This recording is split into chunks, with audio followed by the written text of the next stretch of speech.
Всем привет! Сегодня мы будем шить детский зимний конверт или спальный мешок, как он называется в выкройке. Будем шить по выкройке из журнала Бурда. Эту выкройку я давно покупала, но недавно обнаружила, что она в бесплатном доступе есть в одной из групп. Ссылку на нее я оставлю, и вы сможете ее скачать. Конверт выглядит вот таким образом. Я решила его изменить. Я хочу, чтобы он был более удобный, чтобы можно было легко укладывать малыша в коляску. Я сделаю так, чтобы вся передняя часть расстегивалась. Эти две части я склеила и вырезала как по выкройке. Вот эту часть, третью, вот она выглядела таким образом.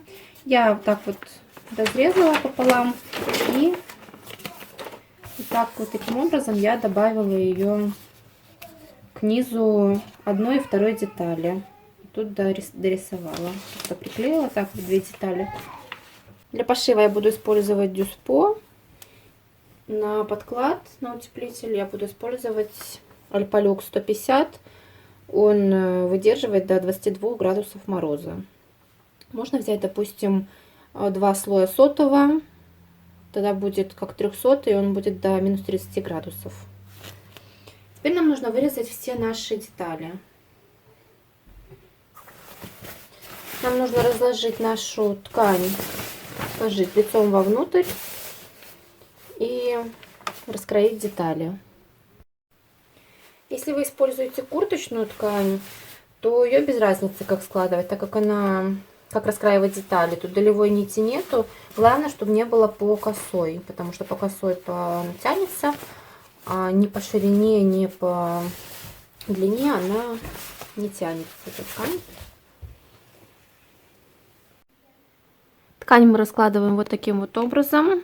Здесь у нас сгиб лицом к лицу. Добавляем где-то по сантиметру на припуске. Вырезаем так все наши детали. У нас их получается с учетом изменений две. Передняя и задняя. Первая и вторая. Вот такие у нас должны получиться детали. Одна деталь номер 1 большая. Передняя деталь наша номер 2. Короткая. И еще нам нужно вырезать две полоски для кулиски. Одна я вырезала 5 сантиметров на 40, но вообще в инструкции написано 37, я пока подлиннее вырежу. И вторая должна быть 103 на 5 сантиметров. Это для кулиски. Такие же детали нам нужно вырезать из внутренней детали. У меня будет это хлопковый велюр, и из утеплителя. Очень важный момент, когда мы краим внутреннюю часть, то мы краим ее обязательно по долевой. Долевая, значит, у нас кромка идет вот так вот. Вот так идет кромка, вот так вот. Потому что иначе у нас деформируется наше изделие. На подкладку можно взять абсолютно любую ткань, но если вы шьете для малыша, конечно же, ему приятнее к телу кожа будет, если это будет либо плюш, либо велюр, либо флис, но можно и взять любой трикотаж.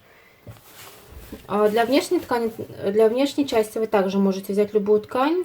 В инструкции вообще написано, что можно поплин, но если у вас зимы холодные, конечно, предпочтительнее взять плащевку, так как она непродуваемая, малышу будет теплее.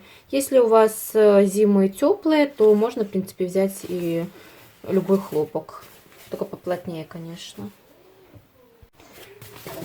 И переднюю деталь откладываем. Нам нужно вот на этой детали разметить наши прорези для ремней. Я лицом наружу, лицом вверх складываю деталь аккуратненько. Вот таким вот образом. Беру выкройку.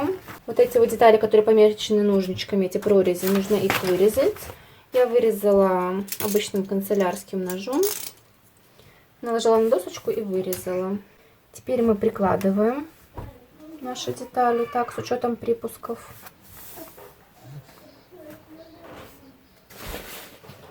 Я сделаю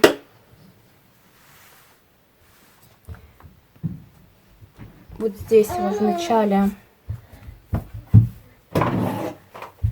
пометочку, где у меня начинается припуск, чтобы потом у меня ровненько отметить метки эти для ремней с обратной стороны. Так вот накладываем ровненько и переносим наши все метки с одной и со второй стороны, только чтобы они были обязательно на одном уровне. А также на второй детали, если вы будете делать стежку, то нужно отметить линии. На выкройке они даны. Вы можете также сделать любое количество, как вы захотите. Можно 2 сделать, 3, 4. Я переведу как на выкройке. Я помечу вот здесь вот так сложила лицом к лицу, приложила выкройку и ставлю меточки, где у меня линии эти. Убираю выкройку и переношу эти меточки вот сюда вовнутрь, так как мы будем рисовать на внутренней части, на внешней части.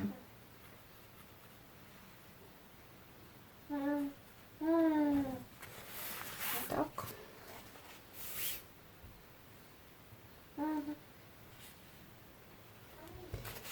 И точно так же мы вот здесь вот перерисовываем сюда вот наперед.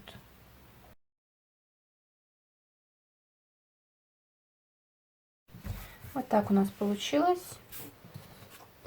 И берем, расчерчиваем от меточки до меточки.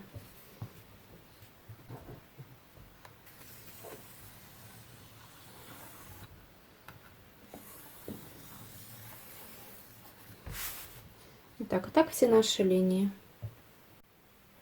После того, как мы вырезали все наши детали и подклада, и внешние, нам нужно прострочить здесь наши линии на передней части.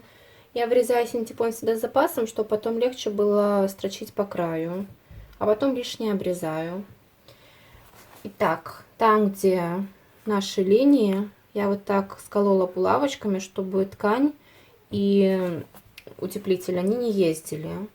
И теперь по этим линиям аккуратненько нужно проложить строчку. Только на машинке нужно уменьшить натяжение нити, сделать поменьше, и не спеша прострачивать. Советую попробовать сначала, если вы не работали с такими тканями, взять какой-нибудь отрезок, какой-нибудь остаток, когда мы вырезали, точно так же соединить его с утеплителем и посмотреть, какое выставить натяжение нити для вашей машинки, чтобы была строчка у нас красивая.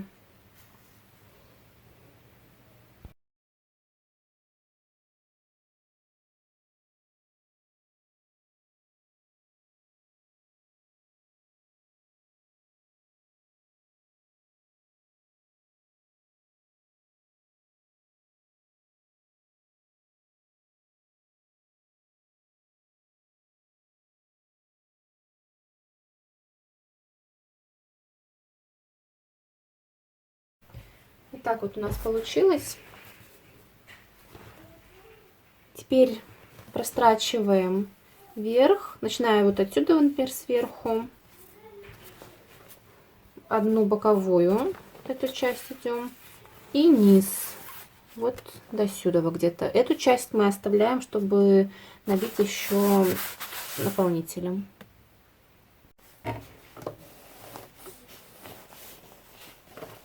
Прострачиваем по краешку где-то несколько миллиметров от края.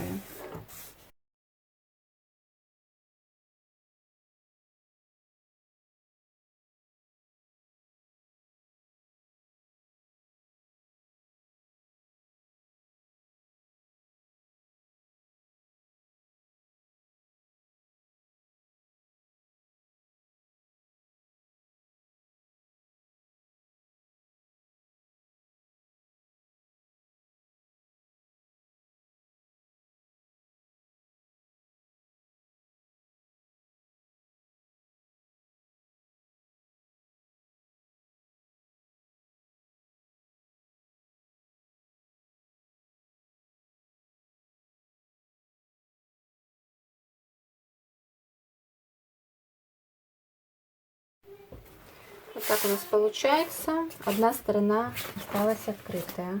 И теперь через эти отверстия мы набиваем холофайбером. Можно выбрать холофайбер в виде шариков. Можно набить синтетическим лебяжьим пухом. Именно лебяжьим. Он прекрасно подойдет для этих целей. И набиваем так слегка, не сильно.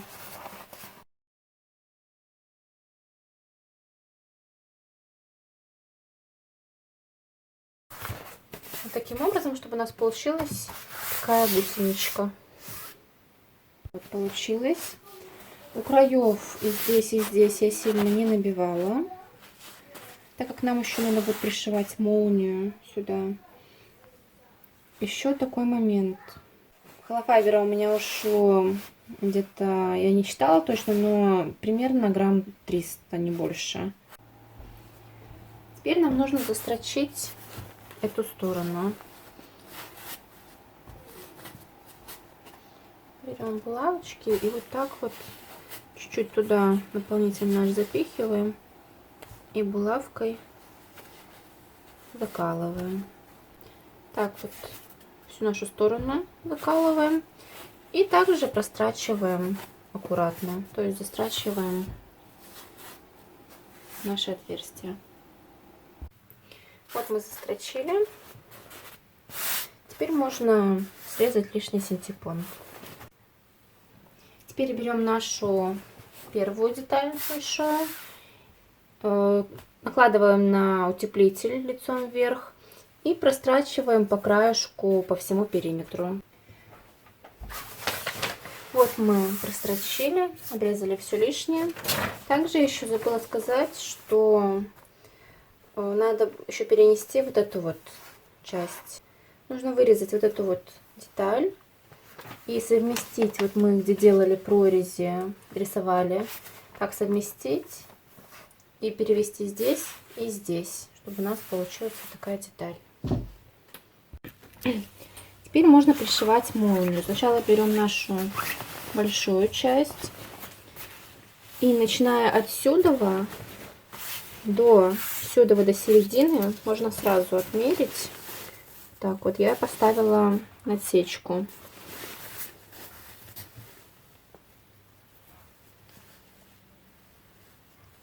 Так вот отмеряем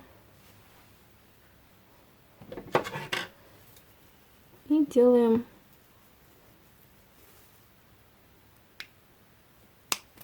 отсечку либо пометку какую-нибудь. Вот так.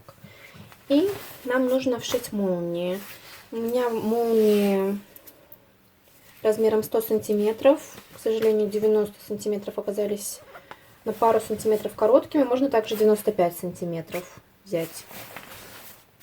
Я начну прикалывать вот отсюда и уже туда загну лишнее потом. Нужно прикалывать молнию лицом к лицу. Вот наше лицо с собачками. Мы прикладываем вот так вот. У меня молния двухсторонняя, поэтому я начинаю с самого начала, с самой этой серединки. Вот таким образом мы прикладываем. Можно приколоть булавками, можно не прикалывать. Одну часть мы отстегиваем. Можно, чтобы не запутаться, сделаем пометки, где у нас лицевая. В нескольких местах сделаю, чтобы не запутаться. Потому что когда мы расстегнем, то они, в принципе, похожи.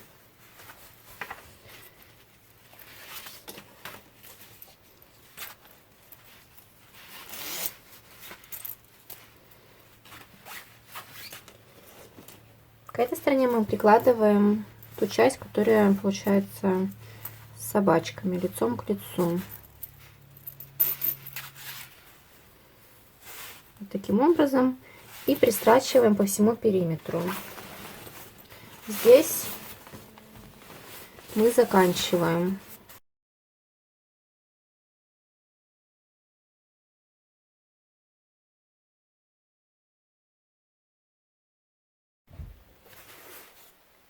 Вот мы прикололи. Теперь берем вторую молнию. Я также отметила на ней, где лицо, чтобы потом не запутаться, на всякий случай. Берем часть, которая без собачки. Можно было, в принципе, от этой молнии взять, но я на всякий случай взяла от другой молнии. Все-таки мало ли они отличаются. И лицом к лицу. Вот так же, где у нас низ, конец, мы прикладываем, опять же, с серединки. И точно таким же образом мы прикалываем до этого остренького края. Когда мы прикололи наши молнии, можно их пристрачивать. Я буду пристрачивать лапкой для пришивания молнии. Мне проще пришивать, я нашла в комплекте с машинкой. Также, если у вас плохо получается пришивать молнии, либо у вас нет опыта, то лучше, конечно же, приметать молнию сначала нитками. Тогда вам будет проще шить.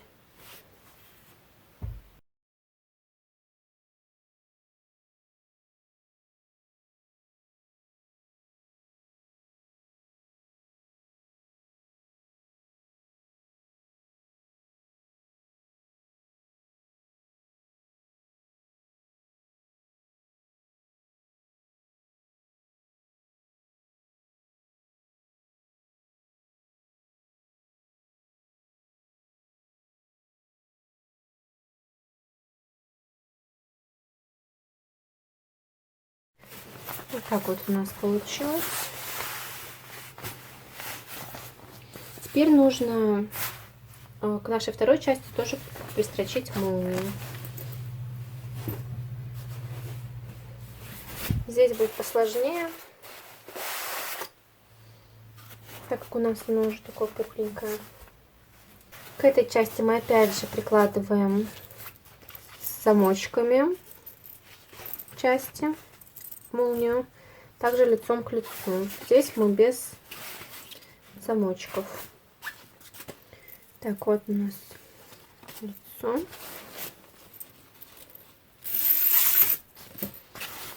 Также здесь мы находим середину, делаем отметочку. И от этой середины опять же так вот прикалываем и пристрачиваем. И то же самое эту часть лицом к лицу. Тоже этой нижней частью. Тоже по всему до наших краешков. Раз повторюсь, можете вначале сметать, чтобы вам было проще, чтобы замок ровнее был. Если вы переживаете, что у вас не получится, лучше потратите время и приметайте молнию. Когда мы пристрочили полностью и одну и вторую часть, потом застегиваем и проверяем, как у нас застегивается, все ли сходится, все ли подходит. Вот так вот пока что получилось. Теперь разъединяем.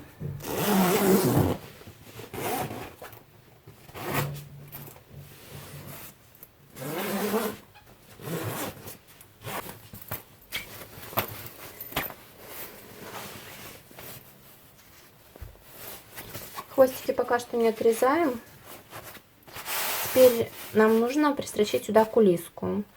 Я не хочу, чтобы у меня здесь стягивалось и торчало лишние веревочки. У меня будет кулиска только вот на капюшоне. Здесь у меня будет такая кулиска с резиночкой. Это у нас уже стянуто будет чуть-чуть. Вы можете сделать подобие вот в этой, как в инструкции к конверту. Вот наш кусочек 37 на 5 сантиметров. Мы складываем его пополам. Я отрезала такую эластичную тесьму 34 сантиметра. Я вот так сложила лицом к лицу и к одной стороне пристрочила одну часть резинки. Сворачиваем. Резинку мы пока прячем. Я на ее кончик одену булавочку, чтобы потом не потерять. И можно прикалывать к нашей передней части. Заранее я отметила здесь серединку и здесь серединку.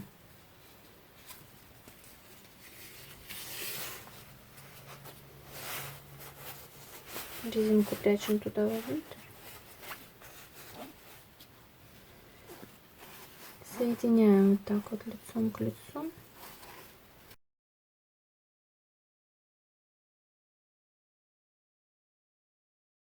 Прикалываем.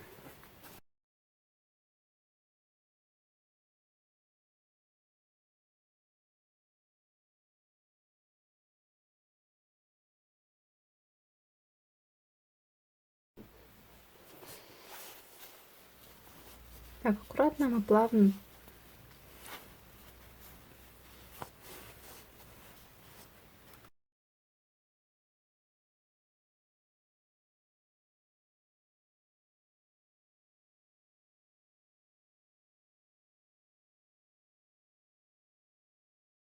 Тоже так вот плавно сюда переходим, но пока не застрачиваем. Мы протянем нашу резиночку, потом уже застрочим.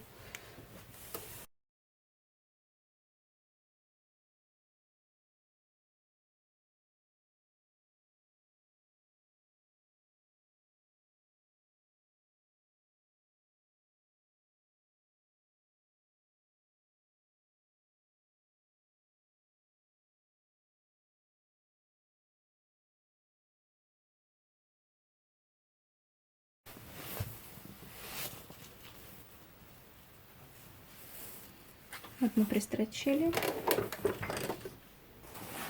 Теперь вытаскиваем нашу резиночку.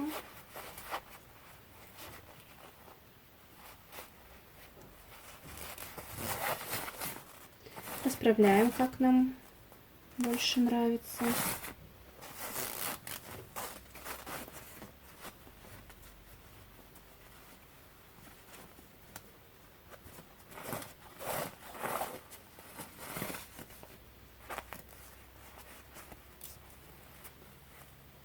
И застрачиваем конец. Или можно вручную приметать. Лишний хвостик я срезала сюда. Здесь тоже можно вот это вот лишнее подрезать. Теперь нужно взять нашу внутреннюю часть и лицом к лицу мы прикладываем. Здесь мы растягиваем, если вы делали как я. Аккуратненько мы прикалываем, либо сметываем и прокладываем строчку по всему периметру. Только здесь нам нужно оставить небольшое отверстие, чтобы вывернуть. Кулиску можно загнуть вот так вовнутрь и приколоть ее, чтобы она не попала нам под строчку.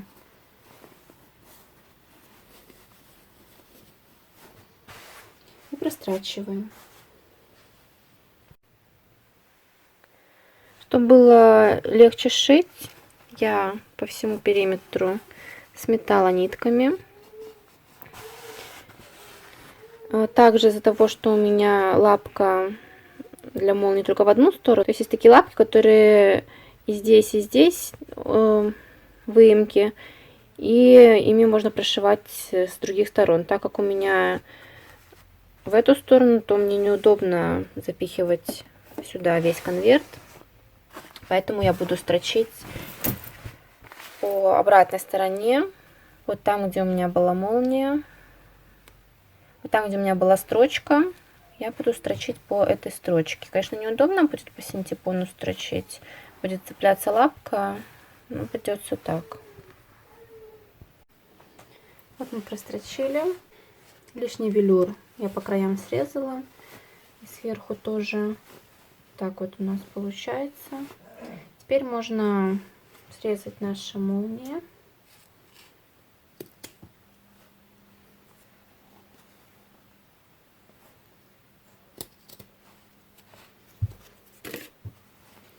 Если что-то лишнее есть, тоже можно подрезать. И вот тут вот подрезаю чуть-чуть уголки подравниваю. Булавочки внутри можно вытащить. И выворачиваем на лицевую сторону аккуратно. Вот так вот у нас получилось, когда мы вывернули. Теперь это отверстие нам нужно аккуратненько зашить потайным стежком, чтобы его не было видно.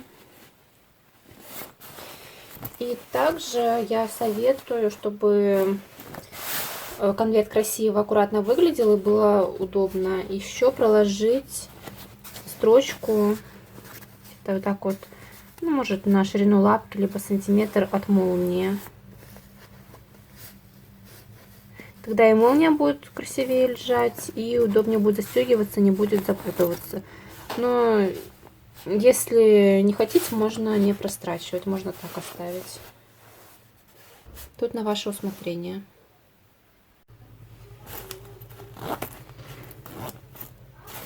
Вот мы зашили. Вот так вот у нас получилось. Очень хорошо брать именно ворсистую ткань, потому что не видно стежков. Очень хорошо подходит. Эту часть можно отложить. Теперь займемся второй нашей частью.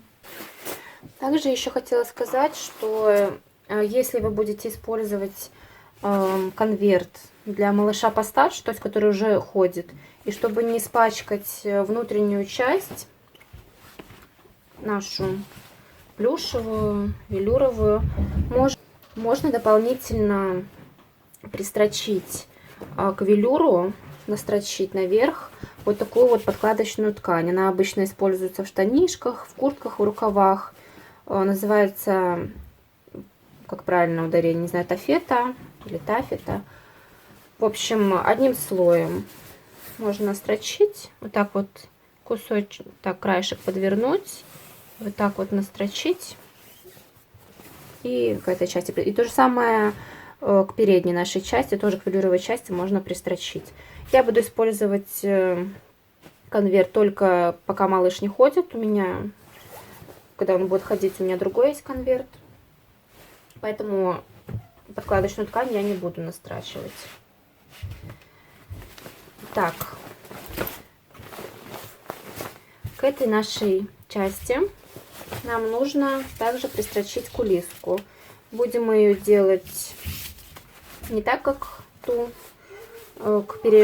не так, как у передней части конверта, а через нее мы будем продевать шнур, чтобы можно было утягивать капюшон.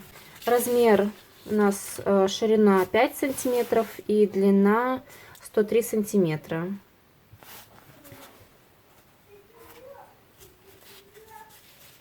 Берем мы сначала наши концы, складываем вот таким вот образом и прокладываем строчку с одной и со второй стороны, чтобы потом, когда мы продевали шнур, чтобы у нас не торчали края некрасиво, чтобы было все красиво и аккуратно. Вот так вот получилось.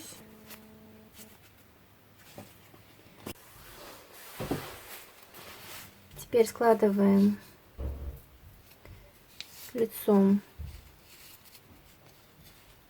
наверх и начиная вот от молнии, не отсюда, а от молнии.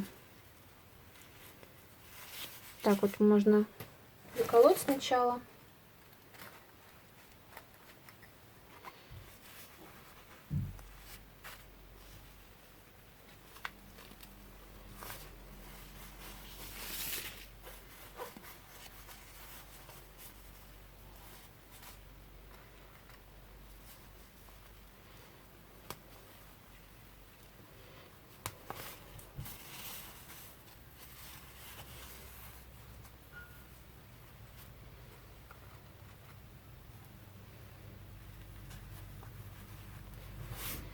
Вот таким образом прикалываем по всему капюшону и пристрачиваем где-то на полсантиметра. Вот мы пристрочили нашу кулиску. Теперь нам нужно соединить детали подкладки велюровой и вот этой нашей части. Таким же образом, как и переднюю часть, мы совмещаем, скалываем булавками, либо сметываем. И прострачиваем, также оставляя где-нибудь место. Можно оставить вот здесь небольшое отверстие, чтобы можно было вывернуть. И точно так же мы пристрачиваем на ширину припуска на сантиметр по всему периметру. Вот мы скололи булавками. Советую скалывать очень часто, если вы не будете сметывать, потому что ткань растягивается и деформируется, и потом будет некрасиво. А молнии, чтобы было проще строчить, я пока что сюда отодвинула, потом обратно их застегну. И также буду строчить опять по стороне утеплителя, чтобы у меня совпал этот шов, чтобы не торчали нигде дополнительные другие нитки, другой шов. Если вы будете тоже строчить по утеплителю, то, конечно, лучше сметайте, чтобы булавка не попала в швейную машинку. Вот мы застрочили, прострочили все по периметру. Молнии я срезала и обрезала там, где у меня торчал лишний велюр, всему периметру. И можно аккуратненько поворачивать.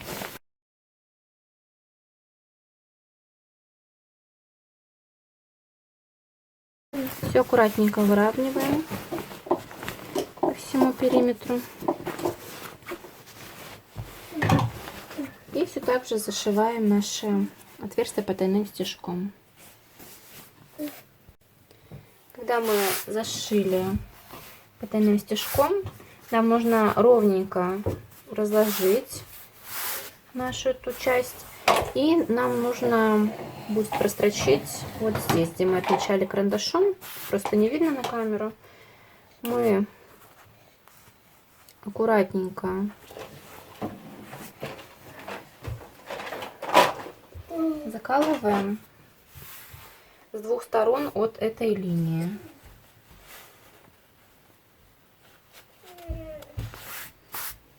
Тем самым мы закрепим две наши части, чтобы они не ездили между собой. Также будет еще прорези держать эту нашу часть. Вот так вот получилось. И теперь аккуратно, не спеша, на швейной машинке мы прокладываем строчку по нашей линии. Главное не спешить, чтобы у нас ничего не соскользнуло.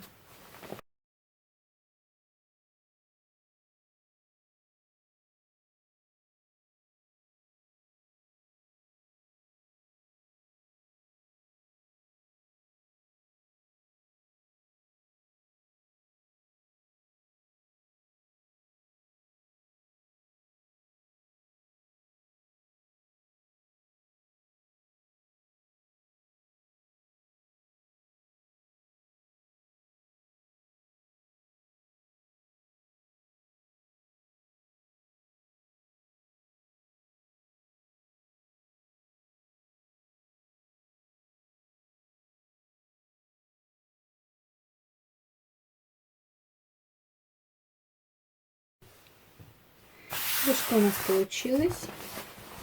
Здесь можно было, конечно, взять нитки в тон, но я переживала, что строчка может, светлые нитки могут здесь чуть-чуть вылезти, будет сильно видно. Теперь нам нужно точно так же заколоть наши отверстия под ремни безопасности. Мы будем обрабатывать их полуавтоматической петлей на швейной машинке. Если у вас нет такой функции, тогда я советую еще дополнительно к этим линиям нарисовать такой вот небольшой прямоугольничек. Смотря как вы хотите, чтобы у вас какого размера прорези были. И, допустим, будет сантиметр, то есть пол-сантиметра сюда, пол-сантиметра вниз от линии. И так, чтобы у вас был очень-очень частый зигзаг. И зигзагом так вот обработать, и потом уже прорезать.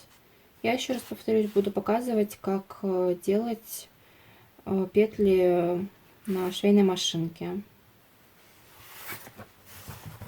Закалываем.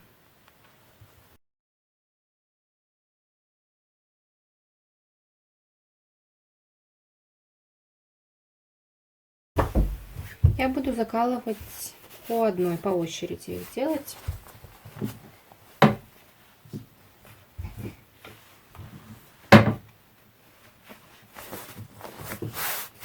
Прежде чем вы будете делать петли, лучше сначала потренироваться на остатках. То есть берете кусочек плащевки, внутрь кусочек синтепона, с обратной стороны кусочек велюра. И если у вас все получается, то можно сшить уже на готовом конверте. Потому что мало ли у вас не подойдет натяжение нити, либо некрасиво будет, чтобы потом не портить конверт и не распарывать, лучше потренируйтесь. Использовать я буду специальную лапку, она шла у меня в комплекте. Вот так вот она выглядит, такая лапка. Ниточку мы продеваем под низ, вот в эту дырочку. Для того, чтобы обработать нашу петлю, будем использовать вот эти вот программы. Сначала мы переключаем на единицу, прострачиваем, потом двойка, это закрепка, потом тройка, это обратная сторона, и обратно четверка, это закрепка. Сейчас еще подробнее покажу. Итак, начинаем строчить, выбираем вот эту вот строчку.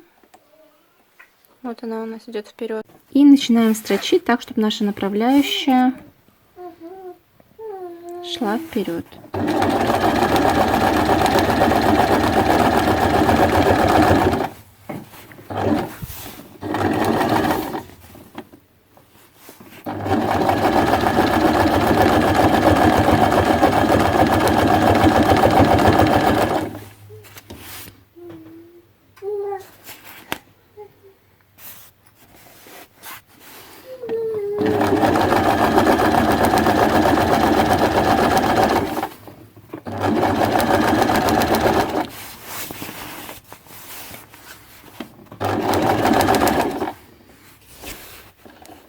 Когда у нас дошла до конца, поднимаем лапку и вперед продвигаем.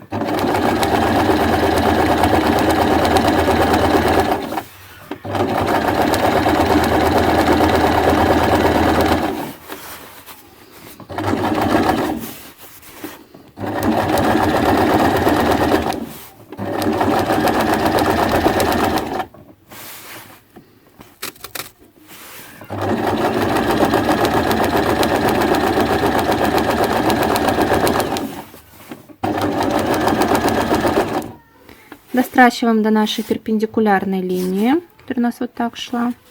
Поднимаем иглу, ставим на вот это положение закрепка. Делаем закрепку. Опять же, игла у нас поднята. Ставим на троечку. Движение назад.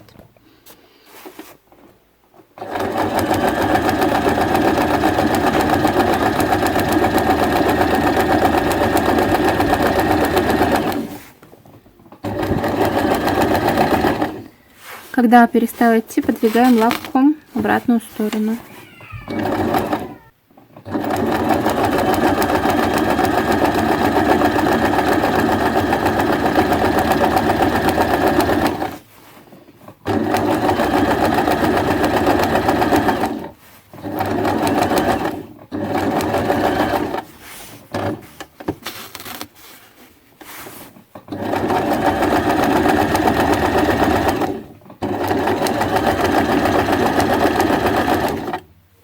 Вот у нас закончилось опять. Поднимаем лапку и опять ставим на закрепку.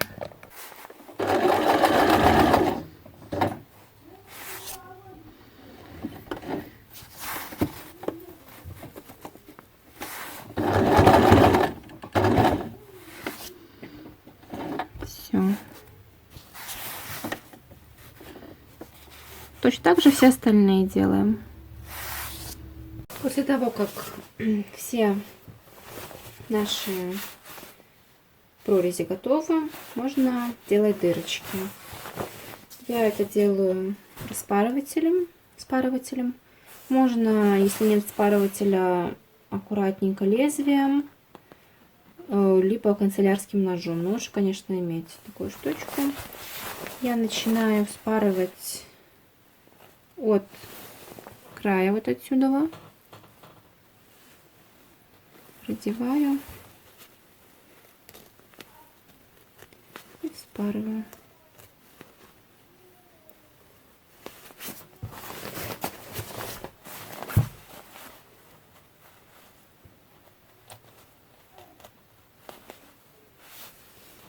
И чтобы не повредить эту строчку, я также с этого конца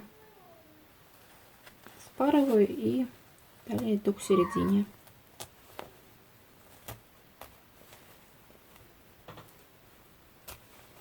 Вот. И потом аккуратненько ножничками, если что-то лишнее есть, можно аккуратненько подрезать, не повредив нашу вот эту обметочную строчку. И все, прорезь у нас готова, и она не распустится. Продеть кулиску. У меня будет вот такая вот тоненькая резинка. Можно, специальные есть шнуры тоненькие. И буду использовать вот такие вот зажимы. Есть вот такие также двойные зажимы.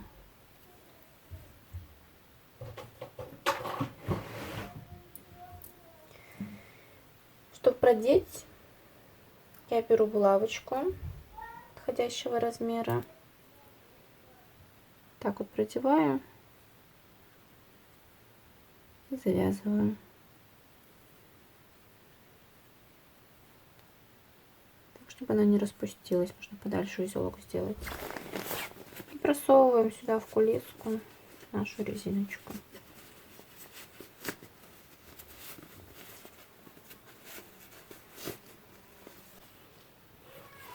Расправляем все так, чтобы у нас здесь оставался запас. Зажимы все-таки буду использовать двойные, они все-таки надежнее, чтобы не соскользнуло. Один конец вставляем в одну дырочку, второй во вторую. И на конце делаем крепкий узелок.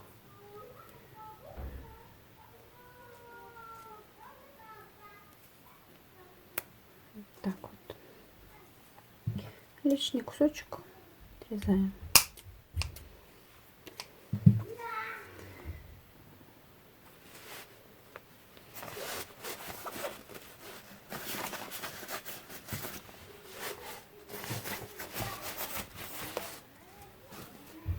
И здесь то же самое. И можно собирать наш конвертик. Вот мы застегнули наш конверт.